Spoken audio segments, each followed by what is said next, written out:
Hi everybody! Another year has passed and I finally got the time to bring you guys a video and tell you about all the films that I liked and hated in 2015. I took the 39 movies that I watched and narrowed it down into 13 to talk to you about. 5 of the worst, 5 of the best, and 3 honorable mentions. So let's get started with the worst films of 2015. The worst films of 2015. Number 5. Poltergeist. This movie has no reason to exist. I probably wouldn't go so far as to say the movie was bad, but it was the exact same movie with different actors and better cameras. And I don't even really mind a remake. I get it, Hollywood runs out of ideas sometimes, but I still demand to be entertained and distracted from the fact that I'm gonna die someday. Unless I find that last Highlander and cut that dude's head off. But if you're gonna remake something, at least make it your own movie. Change it up a little bit so I don't know exactly how everything is gonna go. Oh no, stuff's going on in the house. I bet it's that Indian burial ground we built this place on. Well, no, it's not, because that would be considered offensive in 2015. You probably couldn't even get away with Native American burial ground. You're just going to have to say it's a regular old white people cemetery. No one minds that.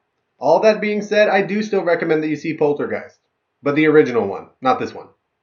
Number 4. Jupiter Ascending. The only thing I really remember about this movie is that I watched it. But it still winds up here because I didn't see much that was worse. What I've been able to piece together from deep meditation and reading on Wikipedia is that Mila Kunis is the lost queen of some planet and Channing Tatum is her puppy. And if that's not true, then I had a really strange and boring dream and I should stop eating pizza before bed. And I should probably figure out what I need to eat to have the same dream, but Mila Kunis is naked and I look exactly like Channing Tatum. Except for the face. This is all fine. I just don't want to work out that much. Son of a bitch. But there isn't much of interest in the actual movie, and it lost my attention pretty quickly, never to regain it. So, don't bother. Number 3. Paul Blart Mall Cop 2. Allow me to save you all 94 minutes that I can't imagine anybody but me was willing to sacrifice for this movie in the first place. Paul Blart is fat and dumb.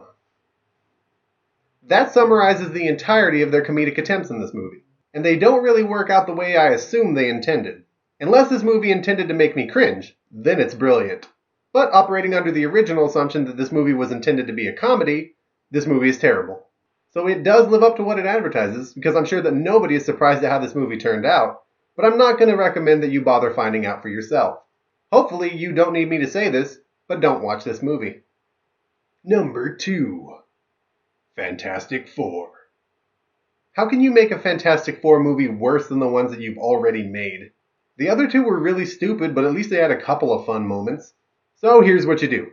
Remove the fun. Also, retell the origin story, because people didn't see the others, and they've never read the comics, and they shut themselves off from pop culture completely, and they also don't know how to use Google. Oh, and when you retell it, make it take 47 minutes for them to get their powers, and then immediately separate them, because people will love the Reed Richards show. Well, it turns out when you go into a movie expecting to see a comic book action spectacular, and you find a bunch of kids doing science for about an hour, you kind of check out. Who'da thunk? Because this movie is really, really boring. Hell, even after they get their powers, they don't fight anything. They spend the first half of the movie getting their powers, then the next fourth of it checking out their new suits, and then they fight the new Doctor Doom that looks absolutely nothing like Doctor Doom for about 10 minutes, beating him the same way they overcome everything in a Fantastic Four movie, by realizing they have to work together and not go running headfirst into each other one at a time. The cast of this movie was fine, and this movie was not their fault, but it's still not worth watching. But when you don't watch it together. Number 1. The worst film of 2015. 50 Shades of Grey. Holy shit, this movie sucks a big old bag of dicks. Actually, no it didn't, because that would imply that it was sexy in the slightest. That's right, a movie based entirely on what a huge Twilight fan whacks off to can't even pull off sexy. Then what does it have? Contract negotiations. But that sure doesn't do anything for me. Now, if my love of terrible dialogue ever turned into a sexual fetish, then my opinion of this movie would change completely. But if that were the case, I'd probably just read the book that this movie was based on, as they apparently left out even worse lines than they put into this piece of shit. So this is a movie that has nothing going for it but sex, and it's not sexy.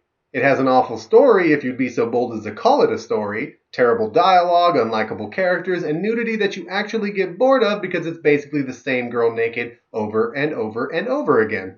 But worse than all of that, they're making 2 more of these things. Women, this is all your fault. You should be ashamed. Knock it off. Don't let 50 Shades of Grey fool you. There's still some good left in this world. And here they are, my top 5 films of 2015. But let's start with 3 honorable mentions. The best films of 2015.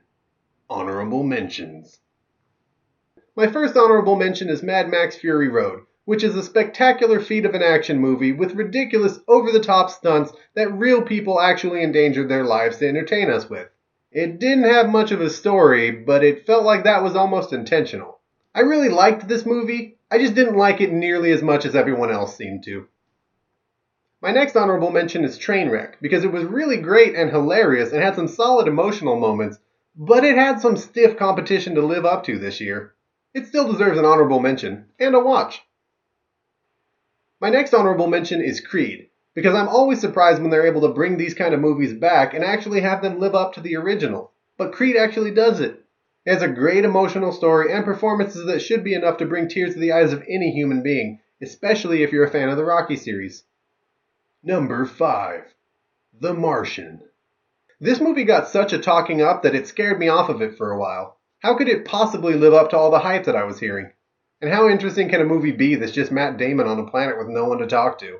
Well, it turns out it can live up to the hype, and it can be really interesting. It's just a really great, grounded movie. Which is strange to say because it takes place on Mars, but it's on the ground of Mars. But it stays so grounded through Matt Damon's performance, and how he keeps it emotional and funny and exciting and suspenseful all the way through. I wouldn't really say it's an edge-of-your-seat kind of movie like Gravity that barely gives you a chance to catch your breath, because there is a lot of downtime of Matt Damon trying to figure out how to farm with his poop and eating potatoes, but it never gets boring. Everything in this movie was amazing and enjoyable, and you should definitely see it. Number 4. Inside Out. Pixar and Disney really needs to knock this shit off. I should not be crying like a baby in these movies. This is supposed to be a kid's movie. I'm supposed to be bored or cringing at the juvenile humor or something. But no, they must also go way over the heads of the kids while still entertaining them and hit the adults right in the heart so that the kids are wondering why that adult is blubbering in the back of the theater.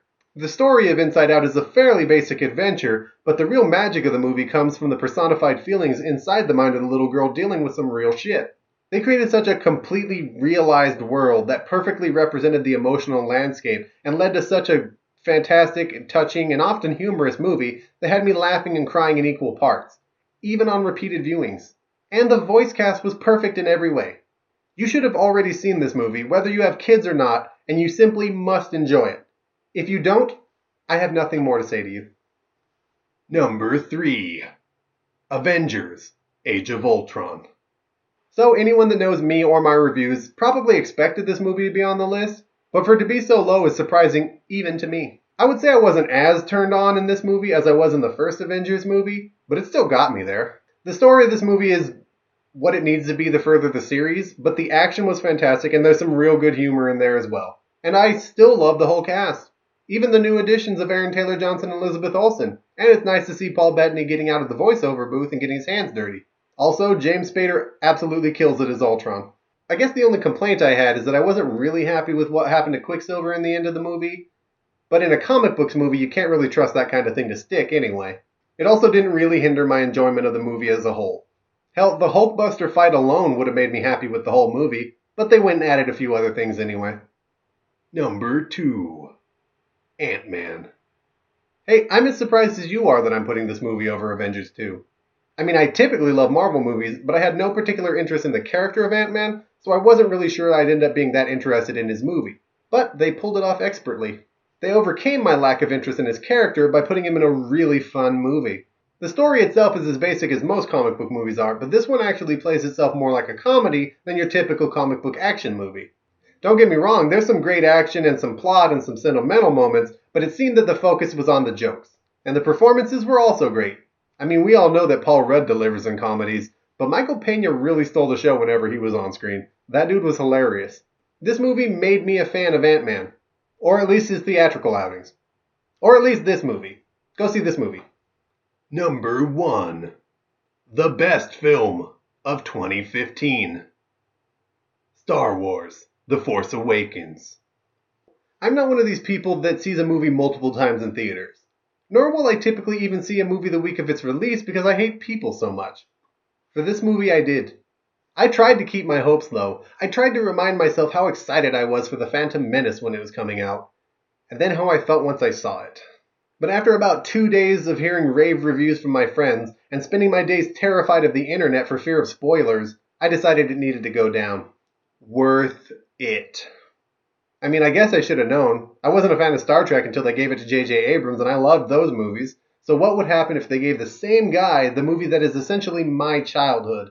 Well, apparently what he'd do is make a movie that would take me right back to that childhood and have tears exploding out of my face from both a really sad and shocking moment that happened in the movie and a few other times that I can only explain as having sheer awesome welling up in my face and leaving no room for the tears to hang out in there. The story was exactly what it needed to be. The look was brilliant with as much practical effects as they could to keep it true to the original trilogy. The old cast was amazing, the new cast was fantastic, and I definitely give them my approval to hand over the torch to them. I'm actually considering shifting all the love that prepubescent Robert had for Carrie Fisher over to Daisy Ridley. Carrie, you had your chance, and you never made a move. I can't wait forever, and you shouldn't wait to go see this movie. Go right now, even if you've already seen it. I might go right after this video. And those are the films of 2015. Some good, some bad, probably not too many surprises, but I'm not here to surprise you. I'm not even sure why I'm here, except that this is my house and where I sleep and play video games, so where else would I be? But hopefully you enjoyed the video. Don't forget to like, comment, and subscribe, and if you have any issue with my list, or just want to tell me what your list is, I'd love to see it in the comments below. So until next year, my name is Robert, and the films of 2015 have just been reviewed. If it is your decision that you need to see Godzilla rebooted again, I recommend you just rent the movie and skip to the last half hour. That's when this movie finally decides that it's time to show their titular character and have him lay an ass whooping on 2 radioactive bat creatures.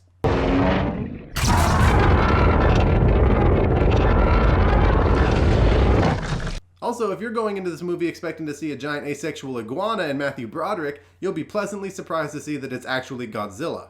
So why is it in the worst films of 2014? Because I'm not just reviewing the last half hour. I'm reviewing the entire movie. And if you watch the entire movie, you're going to have to sit through about an hour and a half of boring family problems between Walter White and the brother and sister from the next Avengers movie, who are married and have a kid in this movie. So not only does this movie tease the audience way too hard with the reveal of their main character, they also support incest. And that's why it's so low on my list.